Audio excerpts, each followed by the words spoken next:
Welcome to today's video. I'm going through my top tips to save your first 10k. Just to clarify, I am not a financial advisor. Although I have a lot of experience in the savings department, and a lot of these tips are from experience from when I was saving for my deposit on my home. Stay tuned and we'll jump right in. The amount that you're saving obviously doesn't have to be 10k. I just thought it was a catchy title. But this leads me to my very first point, which is set a goal. So you might have in mind what you need to save for. It might be a car, it might be a deposit on a house, it might be just for a rainy day bucket. If you have no clear goal in mind and you're just saving for saving's sake, that's great. But I find you get to your goal faster if you have a goal. Once you have that goal, you will be able to get a realistic time frame of how long it will take you to reach.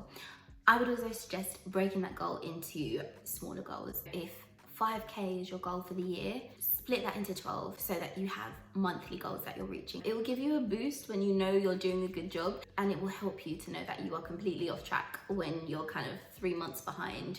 Moving on to point number 2, pay yourself first. Whenever you get any money, it doesn't matter where it came from, doesn't matter what form it arrived in, as soon as you have any income, that savings amount should go out as if it was your bill. What I tend to do is I put all my direct debits on the same day as I get paid or the day after. And included in my direct debits is my savings amount. It's like electricity, mortgage, water savings. It is in there as an essential bill. Pay yourself first, but pay yourself enough that you can still survive off of what you leave yourself. Tip number 3. When I say pay yourself first, I mean pay your savings account. It doesn't even have to be a savings account, just open another account. If you only have one account, you are setting yourself up for failure. You need to be able to put your money away into a different account. Not touch it, not use it.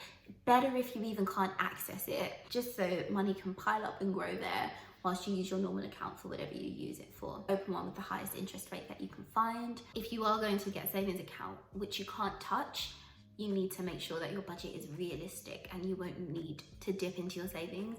Tip number 4, the key to figuring out how much you actually need is you need to monitor. So set a goal, great, but monitor your expenditure. Go through all your existing accounts, all your expenditure of the last, I would go back as far as a year. Make sure that you account for everything that you absolutely need. So all your bills, your petrol, your travel, your average food expenditure, your insurance, your hair, everything that you can possibly spend money on, write it down, get a very clear idea of your spending habits. Get one of those budgeting apps. I found that to be so useful in terms of determining where my money is going. There are some that connect straight to your banks, but there are others that if you make a purchase, you have to go in and put that amount in and categorize it. At the end of the week or the end of the month, you can open the app and it will tell you where you've spent your money.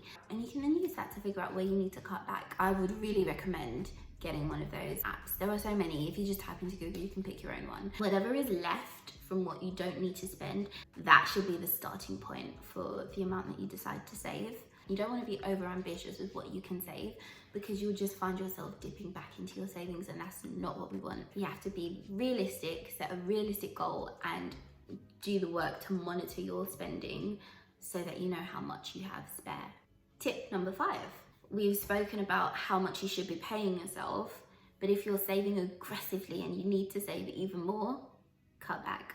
There is always a way to save even more. I've been doing my own hair since I was about 16 now. That saves me a lot of money. Do you eat out very regularly? I was able to save, I think, hundreds of pounds extra a month on food. Look at your daily habits. Things like coffee maybe cost you £5 a day. When you add it up in the long run, so let's say £5 a day, 5 days a week, let's just call it £100 a month. Times that by 12, that's £1,200.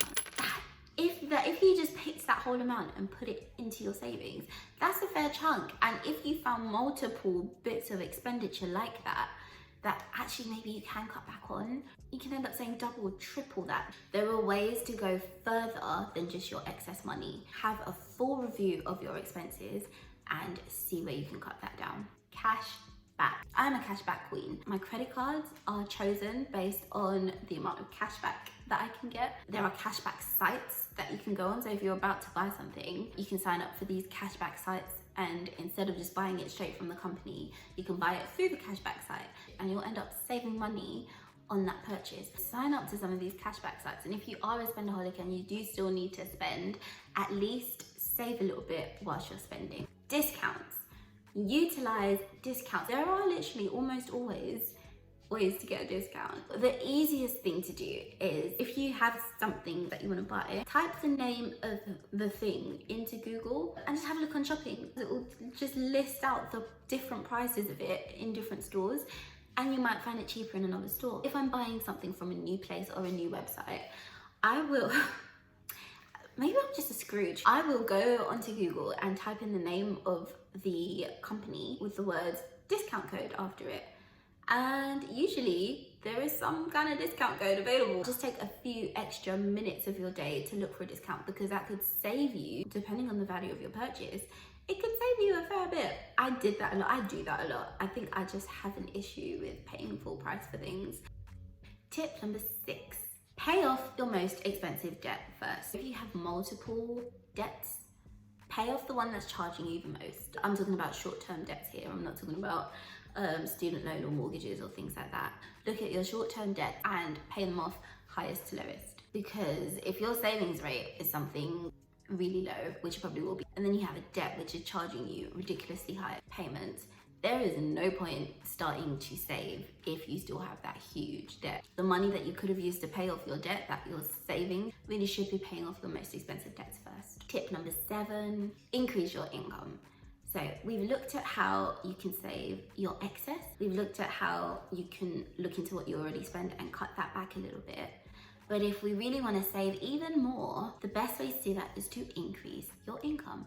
Whether that means getting another job, getting a side hustle, getting a better job, improving your skill sets, selling things, picking up a chargeable hobby, getting rid of junk in the house. There are ways to get more money. If you have aggressive savings goals and you've looked at your income and you've looked at your expenses and you find that actually there's not that much left in between, you're gonna have to increase your income.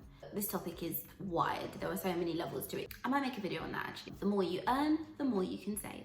Tip number 8. So this is a tricky one, and I'm not gonna tell you how to invest, but I will say read into it. Read into it, speak to people you know that already invest well. Look at how stocks and shares have been doing over time. Obviously now it's all a bit up in the air with COVID-19. However, some may also say that this is a good time to invest. Peace and trust. Yeah, look into investing. Get an ISA.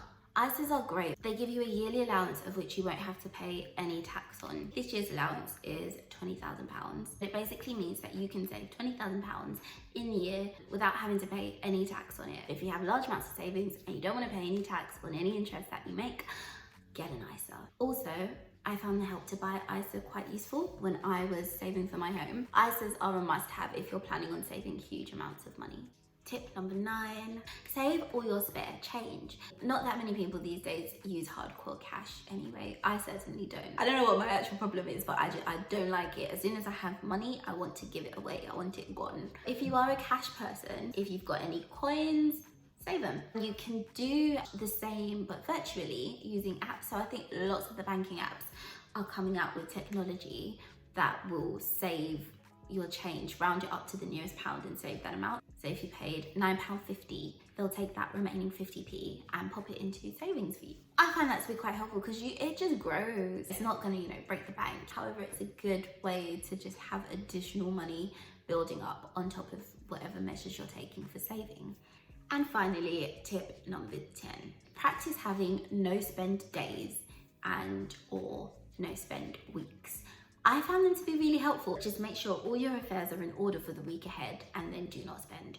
And you would actually be surprised at how much money you save. When you're having a no spend day or a no spend week, you get those little things that you think you need to buy, but actually you don't. It helps you put into perspective what you spend your extra money on and what you do not need to be spending your extra money on. When it comes to purchases, whether big or small, if you see something that you really, really want, my advice is wait. When you're a shopaholic like I was, I no longer am. I am cured, I am proud to say. When you think you want something, don't buy it yet. Just wait. See how you feel in a week.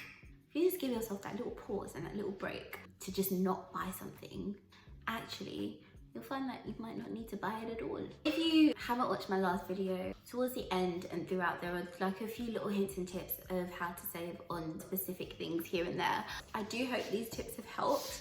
I hope you feel a little bit more armed to go into the world and just save. Or you at least know where to start. Setting your goals, analysing your budgets, checking where your money goes, seeing where you can cut back, having a consistent savings plan. You have to be methodical, you have to be practical, you have to be on job. Good luck with savings, everybody, and I'll see you on the next video.